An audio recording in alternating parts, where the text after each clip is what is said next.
باپ اور بیٹے اور روح القدس کے نام میں آمین۔ رسولوں کے اعمال میں سے ہمارے لیے آج کی تلاوت اس کا پہلا باب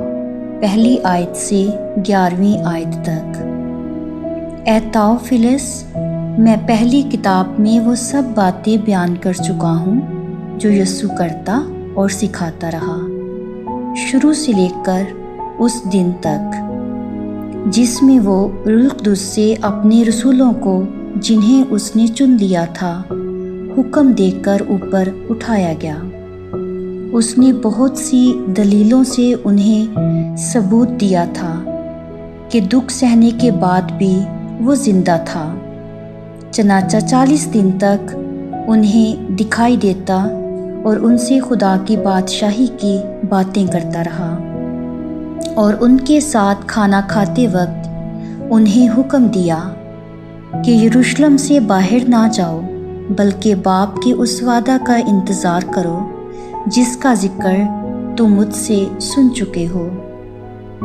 کیونکہ یوحنا نے تو پانی کا بپتسمہ دیا، مگر تم تھوڑے دنوں کے بعد روح القدس کا بپتسمہ پاؤ گے۔ تب انہوں نے جو جمع ہوئے تھے اس سے پوچھا کہ اے خداوند، کیا تو اسی وقت اسرائیل کی بادشاہی پھر بحال کیے چاہتا ہے؟ اس نے ان سے کہا کہ تمہارا کام نہیں کہ ان وقتوں یا زمانوں کو جانو جنہیں باپ نے اپنے ہی اختیار سے مقرر کیا ہے، لیکن جب روح القدس تم پر نازل ہوگا تو تم قوت پاؤ گے، اور یروشلم اور سارے یہودیہ اور سامریہ میں بلکہ زمین کی انتہا تک میرے گواہ ہوگے۔ اور وہ یہ کہہ کر ان کے دیکھتے ہوئے اوپر اٹھایا گیا، اور بدلی نے اسے ان کی نظروں سے چھپا لیا، اور وہ اسے آسمان پر جاتے ہوئے تاکتے ہی تھے کہ دیکھو،